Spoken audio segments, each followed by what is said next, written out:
It was a radiant summer morning in Stockholm, August 10th, 1628.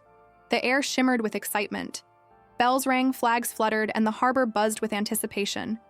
Thousands of onlookers, merchants, nobles, families, and sailors, crowded the quays and rooftops to witness what was being hailed as the greatest ship ever built by human hands. At the heart of this spectacle stood Vasa, the pride of Sweden. Her towering masts scraped the heavens, adorned with gold leaf carvings, fierce lion figureheads, and intricate sculptures of gods, warriors, and mythical beasts, each meant to tell a story of power and divine authority. The ship gleamed in the sunlight, a floating cathedral of oak, gilded and glorious. King Gustavus Adolphus, though far from Stockholm that day, had demanded perfection. Sweden was rising as a naval superpower, and Vasa was to be the symbol of that ambition. A warship so magnificent and fearsome that it would strike terror across the Baltic. It wasn't just a vessel, it was a statement to Europe. Sweden had arrived. But beneath the cheers and the music, behind the painted splendor, there were whispers among the shipbuilders, quiet doubts that no one dared speak too loudly. Some said the ship was too narrow for her height, too tall for her width. Others muttered that she carried too many cannons for her size. Yet no one questioned the king's command. His orders were law, and to challenge them meant ruin. The Vasa's construction had begun 4 years earlier, in 1625, after Sweden suffered a humiliating loss in the war against Poland. Determined to reclaim glory, Gustavus Adolphus decreed that 2 new warships should be built, massive, heavily armed, and richly decorated. The Vasa was to be the larger of the 2, the flagship of the Swedish Navy. Master shipwright Henrik Heibertson, a Dutchman, was chosen to oversee the construction. He was a genius of his craft, renowned for his designs. But even he struggled to satisfy the king's relentless demands. Gustavus wanted not just a ship, but a floating fortress, one that carried 64 bronze cannons, spread across 2 full gun decks. That was an audacious demand, far more than any Swedish vessel had ever carried. The problem was balance. To fit 2 rows of massive cannons, the hull had to be tall, yet Sweden lacked the shipbuilding experience and technical knowledge to maintain proper stability at that scale. Heibertson warned that the ship might become unstable, but his protests were met with royal impatience. When the king's letters arrived from the front lines, they were not gentle. "Make her stronger, make her taller, arm her fully," he wrote. The shipwrights obeyed. They built higher, they added more weight, and they adjusted proportions as best they could. But Heibertson would not live to see his creation sail. He died in 1627, leaving behind a project that had already begun to tilt toward tragedy. By early 1628, the ship was nearly complete. Painters, sculptors, and carvers swarmed the decks, covering every surface with intricate decorations. Over 700 sculptures, each painted in vivid colors and highlighted with gold. The Vasa wasn't just a ship of war, it was propaganda on water, a monument to royal might. Her figurehead, a roaring golden lion clutching the Swedish coat of arms, symbolized the king's dominion over land and sea. Her sides were filled with depictions of Roman emperors, gods, and mythical creatures, all meant to show that Gustavus Adolphus was chosen by divine will to rule and conquer. When the day of the Maiden Voyage arrived, the mood in Stockholm was electric. The harbor was alive with the sound of drums and trumpets. Families gathered on the shore, children perched on their parents' shoulders, merchants waved flags, and noblemen stood proudly on balconies overlooking the water.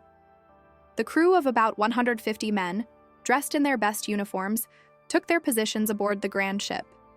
Among them were officers, sailors, soldiers, and even a few family members who had been allowed to join for the short celebratory sail. Captain Sofring Hansen gave the final orders as the ship's flags unfurled in the breeze, the royal ensign snapping proudly against the summer sky. At around 4 p.m., the Vasa's anchors were lifted. The great warship began to move slowly through the calm waters of Stockholm Harbor, her sails catching the wind for the first time. The crowd erupted in cheers. The ship creaked and groaned, the sound of timbers settling, ropes tightening, and canvas billowing. For a moment, it was a picture of triumph. But as the Vasa passed the island of Beckholmen, a strong gust of wind swept through the harbor. The ship heeled slightly to port, a common thing for a sailing vessel. But witnesses noticed something strange. She didn't recover quickly. Instead, she leaned precariously before righting herself again. On shore, some murmured uneasily. On board, barrels rolled, ropes strained, and officers exchanged tense glances. Then, only minutes later, another gust struck, harder this time. The ship tilted again, farther than before. Water began rushing through the open gun ports of the lower deck. Panic spread instantly. Orders were shouted, but it was too late. The sea poured in faster than the pumps could handle. Within seconds, the ship listed violently to one side. Cannons broke loose, and chaos erupted. Men scrambled, ropes snapped, and cries of terror filled the air. The mighty Vasa, Sweden's pride, the grandest ship ever built, began to sink before the horrified eyes of thousands. The music stopped. The cheering turned to screams. In less than 20 minutes, the Vasa was gone, swallowed by the calm blue waters of Stockholm Harbor, less than a mile from where she had set sail. Of the roughly 150 people aboard, at least 30 perished, dragged down by the ship or trapped below decks. Survivors clung to floating debris, gasping in disbelief as the top of the ship's masts vanished beneath the waves. What was meant to be Sweden's symbol of glory had become a national humiliation. As the ripples faded and silence fell over the harbor, one thing became clear. Something had gone terribly, fatally wrong. The greatest ship of its age, built to rule the seas, had sunk on her very first voyage. And in that moment, the legend of the Vasa, the ship that could never be forgotten, was born. The sun had barely set over Stockholm when the news began to spread like wildfire. The Vasa was gone. The great warship, the jewel of Sweden's navy, the pride of King Gustavus Adolphus himself, had sunk before even leaving the harbor. For those who had seen it happen, disbelief turned to numb horror. The very same crowd that had been cheering hours earlier now stood in stunned silence. The waters of the harbor were calm again, as if nothing had happened. But beneath that surface lay a symbol of national shame. Men in small boats rowed frantically to rescue survivors. Cries echoed across the harbor, shouts for loved ones, names screamed into the night. Floating debris, oars, barrels, fragments of wood, and the occasional lifeless body littered the water. The sight was too much for many. Mothers wept. Sailors cursed under their breath. And somewhere in the depths, the magnificent Vasa rested, tilted on her side in the mud, her bright carvings swallowed by darkness. By morning, the tragedy had reached the royal court. Letters were dispatched urgently to King Gustavus Adolphus, who was leading his armies abroad in the 30 Years' War. The king's reaction was swift and furious. He wanted answers. How could the most expensive, most celebrated ship in Swedish history, the one meant to secure the kingdom's dominance over the Baltic, simply vanish beneath the waves minutes after setting sail? The Royal Council immediately ordered an official inquiry, known as a court of inquiry, to investigate what had gone wrong. Admirals, shipbuilders, sailors, and witnesses were summoned. The atmosphere was tense. Everyone feared the same thing: being blamed for a disaster that had humiliated the entire nation. The first question was obvious. Had someone sabotaged the ship? After all, Sweden was at war. The thought of enemy spies or saboteurs wasn't unthinkable. But as divers, known as bellmen, descended into the murky waters using primitive diving bells, they found no signs of explosions or tampering. The ship was intact, apart from the gaping gun ports through which water had rushed in. The truth, it seemed, was more tragic and more human. The ship's captain, Söfring Hansson, was among the first to testify. He explained that the ship had left the harbor under fair weather. The sails had been set, the crew disciplined, and everything seemed fine until the wind gusted. He described how the ship heeled once, recovered, then heeled again, and how water poured in before anyone could react. When asked why the gun ports had been open, Hansson's answer was simple. They had been opened for the ceremonial firing of salutes, to honor the king's flagship on its maiden voyage. Closing them in time proved impossible once the ship began to list. But that wasn't the heart of the matter. The deeper question was structural. Why had the Vasa been so unstable in the first place? Why had a ship designed for war been unable to withstand a gentle breeze? To answer that, the inquiry turned to the men who had built her, the shipwrights and engineers who had labored under the king's orders. Unfortunately, Henrik Hybertsson, the master shipwright, had died the previous year. His assistant, Hein Jakobsson, took the stand in his place. Under questioning, Jakobsson revealed what everyone feared. The King A.'s relentless demands had pushed the design beyond safe limits. Originally, the Vasa had been planned as a smaller ship, with a single gun deck. But Gustavus Adolphus had insisted on adding another, doubling the firepower to 64 cannons.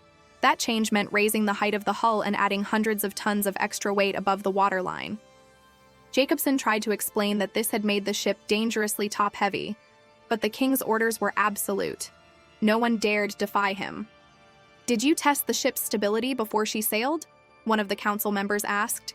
Jakobsson hesitated, then nodded. "Yes," he said. "We conducted a roll test." He described how a team of men had run from one side of the deck to the other while the ship was moored, to see how much she would rock. After only 3 crossings, they had to stop. The ship leaned so violently that it nearly capsized right there in the harbor. A stunned silence fell across the courtroom. "And yet," another official demanded, "you still let her sail?" Jakobsson's reply was quiet. "We were under orders, my lord." Those words hung in the air. In that moment, the council realized that the tragedy of the Vasa was not born of sabotage or storm, but of pride, royal pride, political pressure, and the fear of speaking truth to power. When the inquiry concluded, the verdict was delicate. The blame could not be placed squarely on any one man, certainly not the late shipwright, nor the officers who had merely followed commands. The final report carefully stated that no one was at fault. In truth, everyone knew who bore responsibility, even if his name was never written in the official record: the king himself. Gustavus Adolphus had demanded too much. He had forced his craftsmen to create something that defied the laws of balance and buoyancy. But in 1628 Sweden, no one dared accuse the monarch of such a thing. In the following weeks, efforts were made to salvage what they could from the wreck. Divers retrieved cannons, rigging, and valuables from the mud. The rest was left where it lay. Over time, the harbor covered the ship in silt and sand, preserving her beneath layers of cold Baltic mud. For the people of Stockholm, the loss of the Vasa became a dark legend, a warning of ambition gone too far. Sailors would speak of the ghost of the ship that sank on her first voyage, her carved lion still guarding the deep. The pride of Sweden had become a grave beneath the waves, a silent monument to a nation's arrogance, and a lesson that would remain buried for centuries. What no one knew then was that the Vasa's story was far from over. She would rise again, over 300 years later, perfectly preserved, ready to tell the truth of that doomed day. For more than 3 centuries, the Vasa lay entombed in darkness beneath the waters of Stockholm Harbor, forgotten, motionless, and perfectly preserved in the cold, brackish depths of the Baltic Sea. Above her, time marched forward. Kingdoms rose and fell. Wars ravaged Europe. Industrial revolutions reshaped the world. And yet beneath that layer of silt and mud, the Vasa remained, her wooden hull sealed tight by nature's own hand, guarded by the very elements that had once betrayed her. The Baltic Sea is unlike most other oceans.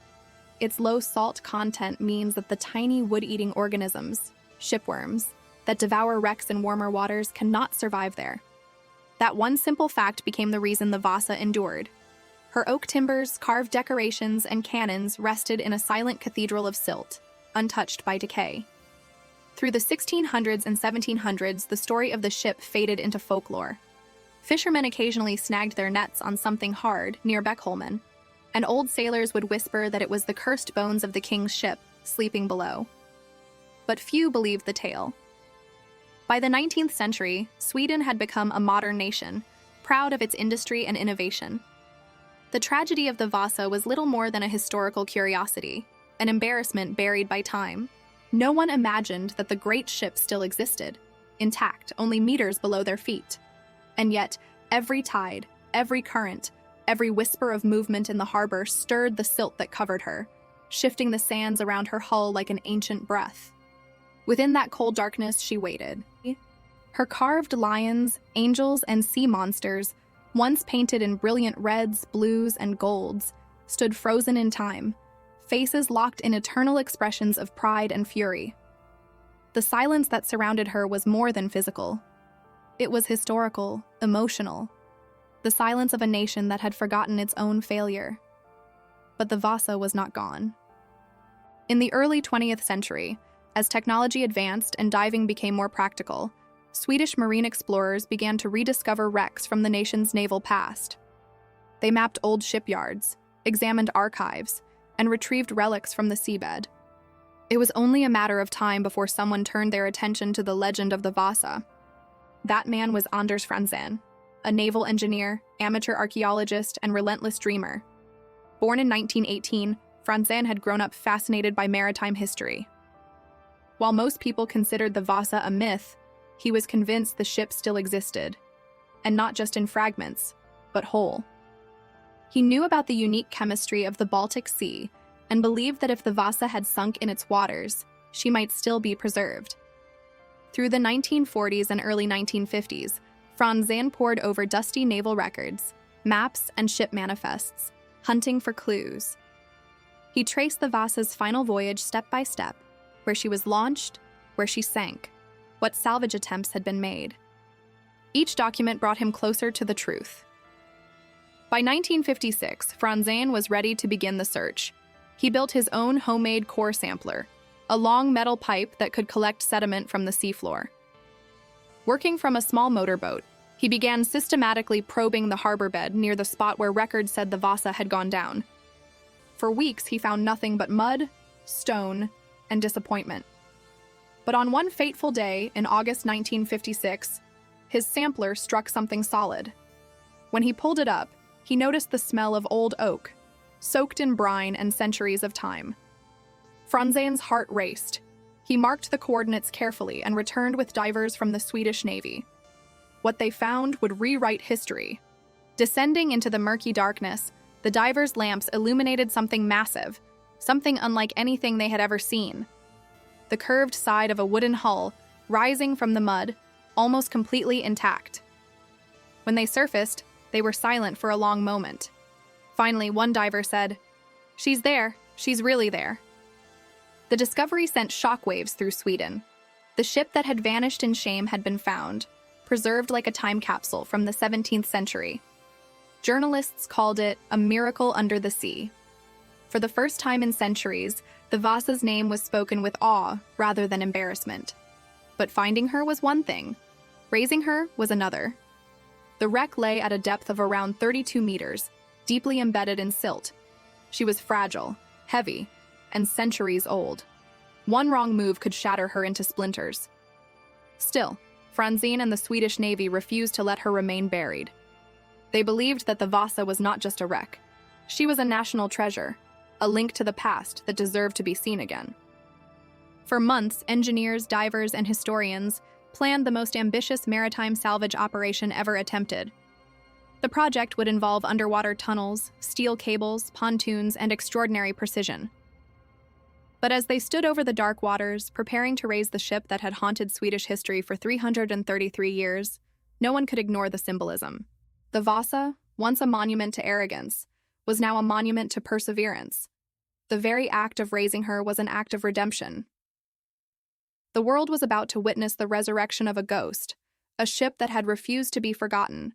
It was August 10th, 1628, a day that would go down in Swedish history as both triumphant and tragic. The air around Stockholm's harbor was electric with anticipation.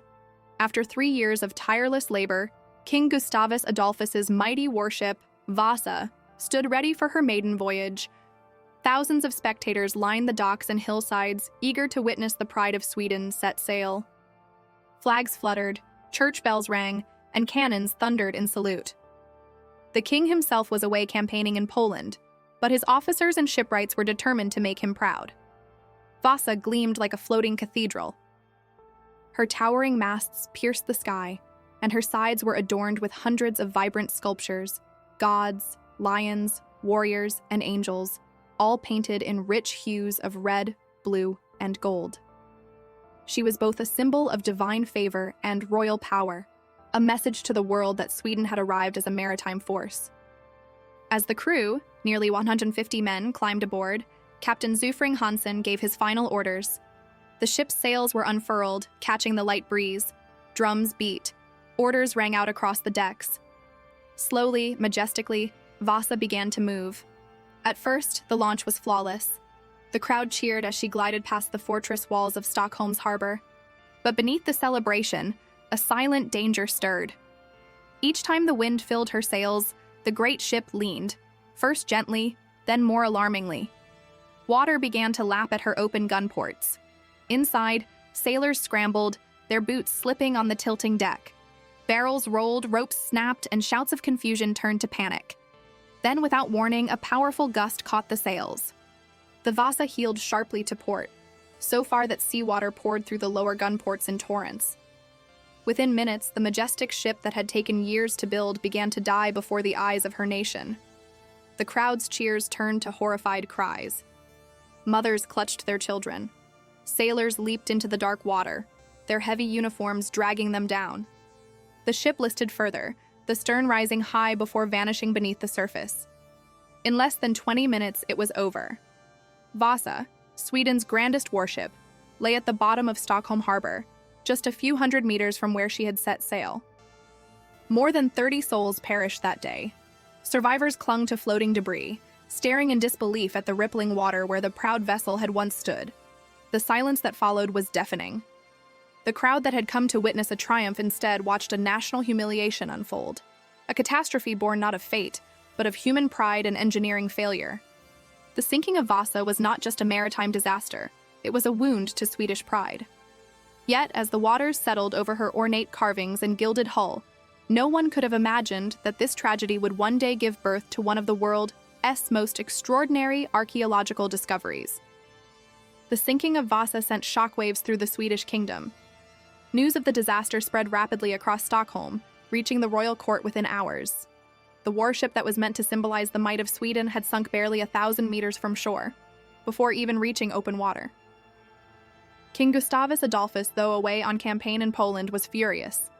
His dream of a fleet to dominate the Baltic had turned to humiliation. He demanded answers. Who was responsible for the loss of his prized vessel, his floating fortress? An immediate inquiry was launched. Admirals, shipwrights, and surviving officers were summoned to account for what had gone wrong.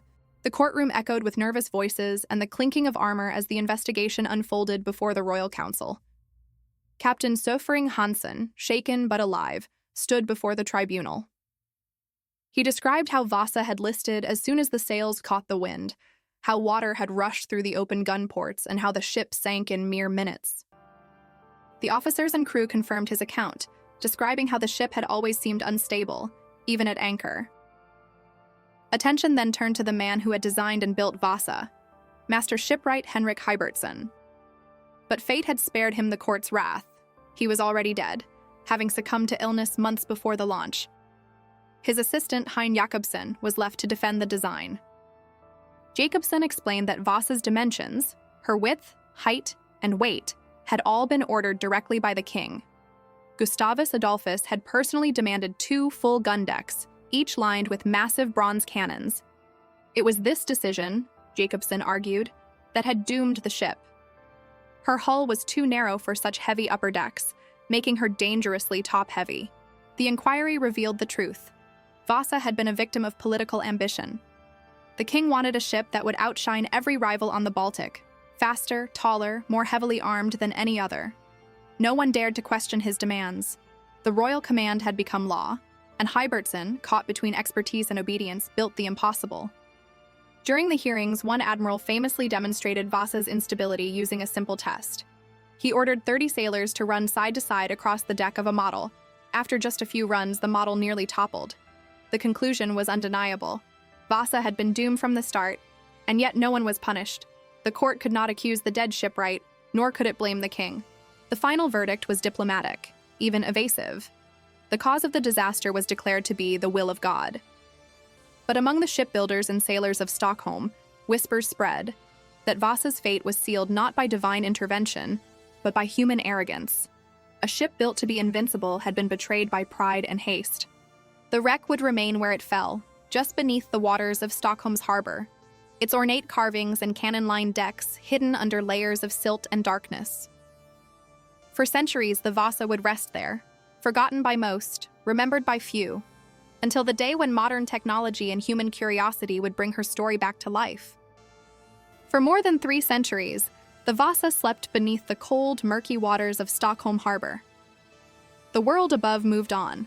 Empires rose and fell, wars were fought and forgotten, and Sweden itself transformed from a global power into a peaceful nation of the north.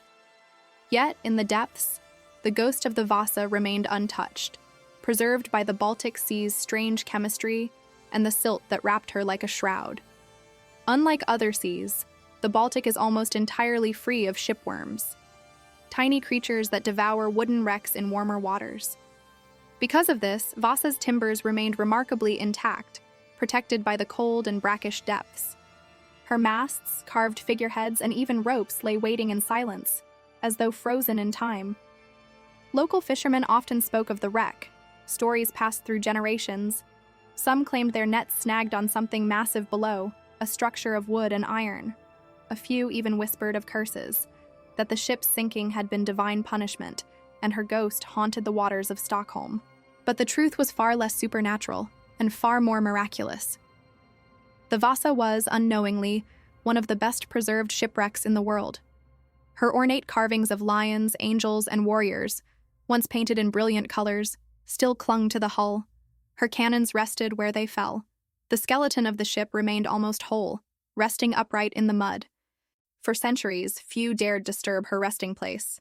Occasional salvage attempts recovered a few cannons in the 17th and 18th centuries, but no one imagined that the ship itself could still be largely intact. As Stockholm modernized, the memory of the Vasa faded into legend, a tale of royal pride and tragic irony, told by historians but seldom believed in full. Then, in the mid-20th century, something changed. Sweden was entering a new era, an age of technology, exploration, and national pride reborn. Curiosity about the past surged. Archaeologists began searching for traces of the ship once called the Pride of Sweden. In 1956, a marine engineer named Anders Franzén, obsessed with maritime history, decided to find Vasa. He was convinced that the wreck still existed somewhere beneath Stockholm's waters. Armed with homemade tools, maps, and records from the 1600s, he spent years combing the seabed. Most people dismissed him as a dreamer. The harbor floor was filled with centuries of debris, old ships, broken docks, even abandoned anchors. Finding one specific vessel, especially after 300 years, seemed impossible. But Franzén refused to give up. He believed that if the water was low in salt and free of shipworms, then Vasa could have survived almost completely preserved. His persistence paid off. In the summer of 1956, a coring device he lowered into the water brought up a small fragment of black oak, ancient, waterlogged wood. It was unlike anything from modern ships. Franzén's heart raced. He knew immediately. He had found her. The wreck of the Vasa lay 32 meters below the surface, perfectly upright, her hull intact, her carvings still clinging to the sides, her story waiting to be told once again. It was one of the greatest maritime discoveries in history. Not just a shipwreck, but a perfectly preserved time capsule from the 17th century. But raising a 17th century warship from the depths was no simple task. It would take years of planning, engineering brilliance, and the combined effort of hundreds of people. The silence of 3 centuries was about to be broken. It was one of the most ambitious salvage operations in history, a mission that bordered on the impossible. To raise the Vasa, a 17th century warship that had lain beneath the Baltic Sea for over 333 years, would require not only technical genius but immense patience and courage. The man behind the mission, Anders Franzén, now worked with the Swedish Navy and the Neptune Company, determined to bring the ship back to the surface. He had already done the unthinkable, locating the wreck when most believed it was lost forever. But finding her was just the beginning. Raising her intact without breaking her apart under her own weight was another challenge entirely. The first divers to descend to the Vasa were stunned. The wreck stood upright, its hull towering 30 meters long, with the carved stern still looming in the gloom of the water. When their light swept across her timbers, the divers said it was like staring into the past.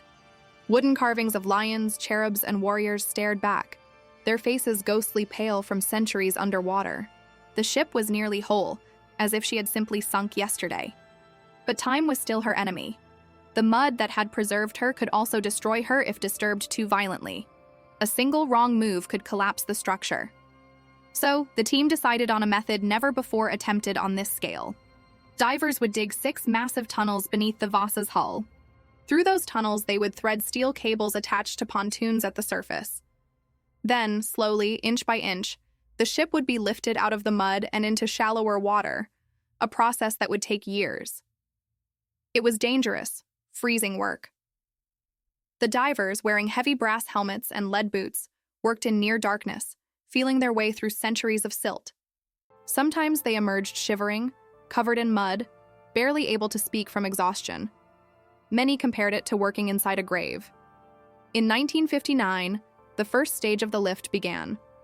As the steel cables tightened, bubbles erupted from the seabed, air trapped since 1628 escaping into the light. The divers watched as the silt shifted and timbers creaked for the first time in over 300 years. Slowly, the Vasa began to move. It took 18 separate lifts to move her from her resting place to a shallow area near Beckholmen Island. Each movement was painstakingly slow, no more than a few inches at a time. Engineers constantly measured the stress on her ancient timbers. One mistake, and the Vasa would splinter apart. Finally, on April 24, 1961, the moment came. Crowds gathered along Stockholm's harbor. Cameras from around the world pointed at the surface of the water. Journalists, historians, and curious citizens stood shoulder to shoulder, holding their breath. Then, from beneath the dark waves, the first timbers of the Vasa emerged. Water poured from her gun ports. Her ornate carvings, the faces of lions, angels, and mermaids, glistened in the sunlight for the first time since the days of King Gustavus Adolphus. Cheers erupted across the harbor. Some onlookers wept, others saluted. It wasn't just a ship being raised. It was a piece of Sweden's soul, resurrected from the deep. As the hull broke the surface, the Vasa looked astonishingly complete. Her gun decks were still intact. Her stern, with its elaborate carvings, towered above the water. Even the color pigments, reds, blues, and golds, could still be traced in the wood. Divers and engineers swarmed the site, securing her hull and pumping water from inside. She was gently placed on a floating dock and towed to a temporary dry dock where conservation work could begin. When the pumps finally drained the last of the seawater, people could step aboard the Vasa for the first time in over 3 centuries. The air inside was thick with history. The smell of oak, mud, and salt fused together in a timeless scent. Scattered across the decks were haunting reminders of the day she sank. Tools, coins, clothing, and even the remains of the men who had gone down with her. The ship was more than a relic. It was a time capsule of human lives abruptly frozen in tragedy. The world watched in awe. Newspapers declared it the resurrection of the Vasa. Scientists called it the greatest maritime archaeological discovery of all time. But raising her was only half the battle.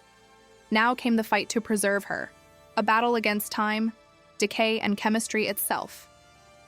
The Vasa had returned from the depths, but if not treated carefully, she could crumble back into dust. When the Vasa was finally raised in 1961, the celebration in Stockholm was electric, but beneath the excitement lay a growing sense of dread. The ship that had slept peacefully in cold, oxygen-poor mud for 333 years was now exposed to air, light, and bacteria for the first time since 1628. And almost immediately, her majestic timbers began to crack, warp, and dry out. Scientists, engineers, and conservators quickly realized that they were racing against time. The Vasa's resurrection from the sea had been a triumph of engineering, but keeping her alive would require an entirely new science. Inside the temporary dry dock, the ship loomed like a ghost. Water dripped from her planks, and the oak timbers, still saturated with centuries of salt water, began to shrink as they dried. If left untreated, the Vasa would collapse under her own weight. The very thing she had survived underwater could destroy her on land. The Swedish government and maritime experts formed a special team to study how to preserve the wooden structure. At the center of it was Goran Brunius, a pioneer in maritime preservation, and a group of chemists, wood experts, and engineers who began experimenting with different treatments. Their answer came in the form of a synthetic polymer known as polyethylene glycol, or PEG. This chemical compound could replace the water inside the wood's cellular structure, stabilizing it without allowing it to crack or shrink. But the process was monumental. To treat the Vasa, they would need to spray her continuously with PEG, day and night, for 17 years. Inside the conservation hall, the ship was shrouded in a fine mist of the chemical, a constant artificial rainfall that soaked every beam and board. The air was thick with the smell of preservative. Visitors who came to see the ship through observation windows described it as watching a sleeping giant being kept alive by machines. For almost 2 decades, the Vasa endured this treatment. Scientists meticulously recorded the changes, studying how the wood responded, replacing corroded iron bolts with stainless steel, and reinforcing her internal framework to prevent collapse. But even as the ship was saved from drying out, a new and unexpected threat emerged: sulfuric acid. Over the centuries underwater, the Vasa's wood had absorbed sulfur compounds from decaying organic matter and the seawater itself. When exposed to air, those compounds began to react with oxygen and moisture, forming acid inside the very structure of the ship. The acid began slowly eating away at the wood, threatening to undo decades of preservation work. Scientists were horrified. It became a new battle, invisible but deadly. Researchers at the Swedish National Heritage Board and Stockholm University began a global collaboration to understand the process. They took microsamples from the ship's beams, analyzed chemical reactions, and tested new neutralizing agents. What they discovered changed maritime conservation forever. By carefully monitoring humidity, temperature, and light levels, and by applying stabilizing chemicals, the acid formation could be slowed, even stopped. The Vasa was given a new climate-controlled environment, a custom-built cradle to support her massive hull, and constant digital monitoring to ensure stability. Every creak, every shift, every chemical change inside her timbers was tracked in real time. And while this process was highly technical, the emotional side was equally powerful. The conservators spoke of the Vasa as if she were alive, a patient under constant care. One technician said, "It's like we're her doctors. We saved her once, but now we have to make sure she doesn't die again." In the 1980s, with the conservation process finally stabilized, attention turned to how best to share this miracle with the world. The Swedish government decided that the Vasa deserved more than a warehouse. She deserved a home, a place where history, science, and tragedy could meet under one roof. And so, plans began for a permanent museum, a cathedral of maritime history that would not only display the Vasa, but tell the story of her fall, rediscovery, and rebirth. By the late 1980s, the construction of the Vasa Museum was underway, and it would become one of the most ambitious heritage projects of the century. But before the doors opened, the world would need to understand something profound. The Vasa was not just a shipwreck. She was a mirror reflecting the pride, ambition, and flaws of humanity itself. She was no longer a symbol of royal arrogance or naval failure. She had become a monument to perseverance, a message across centuries that even from disaster, beauty can rise again. By the dawn of the 1990s, the Vasa was no longer just a relic of Swedish history. She had become an international phenomenon.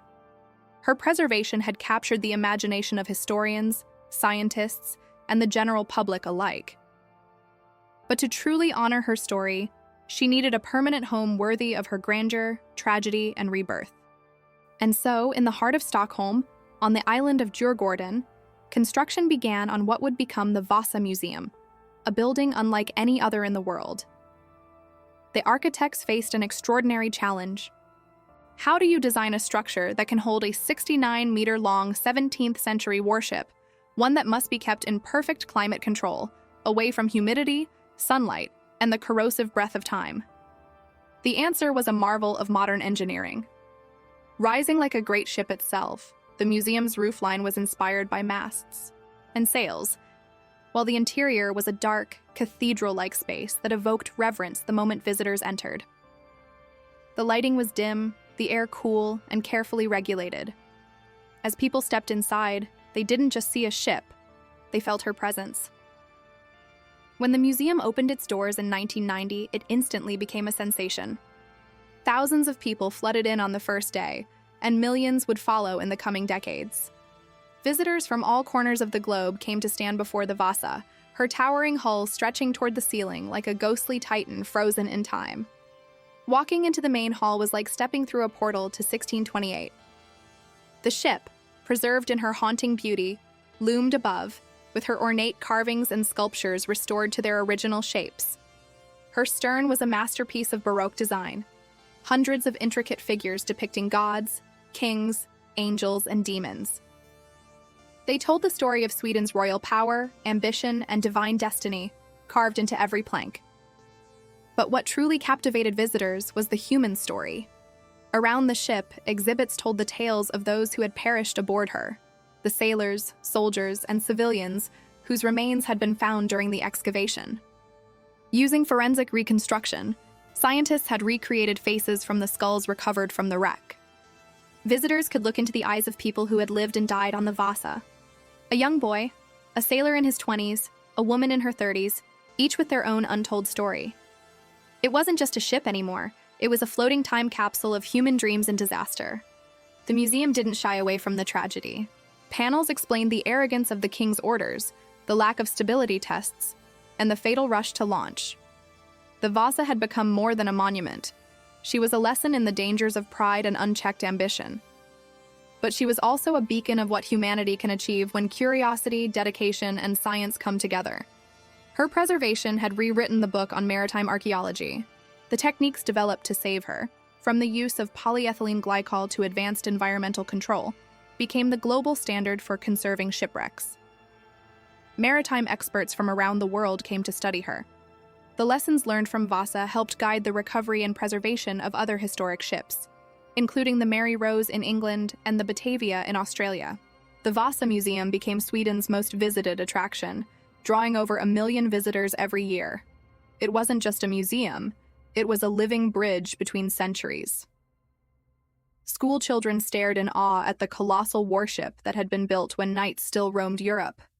Scientists discussed the intricate chemical balance required to keep her preserved. Artists sketched her haunting beauty under the soft amber lighting. The world began to see the Vasa not as a failure, but as a masterpiece. A paradox of history, a disaster that became an everlasting triumph. And perhaps the most powerful part of her story is that she stands almost exactly as she fell. The ship that once lay shattered beneath the sea now stands proud in the heart of Stockholm, not as a symbol of defeat, but as proof that even the greatest failures can find redemption in the hands of those who remember. Each year, ceremonies are held to honor the 30 souls who died when the Vasa sank. Flowers are placed by her bow, and the air is filled with a deep silence, a silence that feels sacred. Standing before her, visitors often say they can still feel the moment she went down. The creak of her timbers, the cries of her crew, the cold rush of the Baltic Sea. It's as if time itself pauses, letting the past breathe again. The Vasa's story is no longer forgotten. She has become eternal. The Vasa's journey, from her proud yet tragic launch in 1628 to her miraculous resurrection over 3 centuries later, has become one of the most extraordinary stories in maritime history. What began as a symbol of royal arrogance and failure has evolved into a lasting emblem of national pride, scientific achievement, and the unbreakable human spirit. Today, the Vasa is more than just an artifact. She is a testament to time, a bridge between the 17th century and the modern world. Every plank, cannon, and carving whispers of ambition, loss, rediscovery, and redemption. The lessons of the Vasa echo far beyond Sweden's shores. She changed how the world studies and preserves history beneath the sea. The cutting-edge techniques developed to stabilize her, from chemical preservation to controlled humidity environments, revolutionized the field of marine archaeology.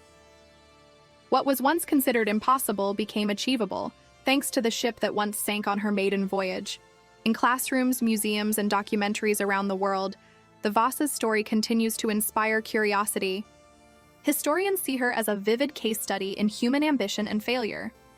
Engineers study her as a cautionary tale about design flaws and rushed decision-making. Artists and filmmakers are drawn to her haunting beauty and the tragedy she embodies. But for the people of Sweden, the Vasa is something much deeper, a living connection to their heritage. When visitors step into the Vasa Museum, they don't just see an old warship. They see the dreams of a bygone empire, frozen in wood and iron. They see the lives of sailors and shipwrights who gave everything to build her.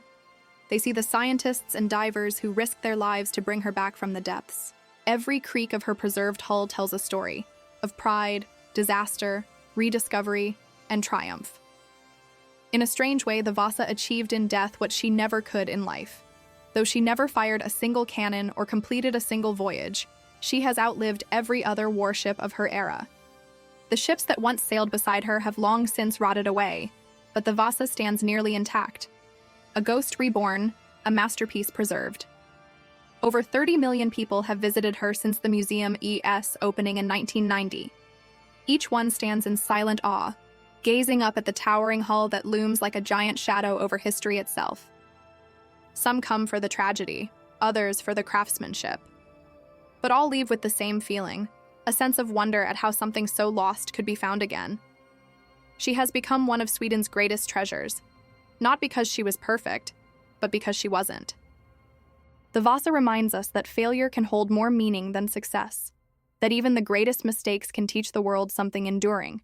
And so she rests now, not at the bottom of the sea, but in the heart of Stockholm, carefully watched, endlessly studied, and deeply loved.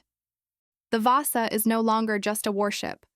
She is a monument to memory, to the men who built her, the souls who perished aboard her, and the generations who refused to let her be forgotten. As the lights dim inside the museum each night, her great wooden hull glows softly in the amber light, a silent reminder of a time when kings dreamed too high and a ship dared to defy the sea. From the depths of tragedy, she rose again, and in doing so, the Vasa became what she was always meant to be, immortal.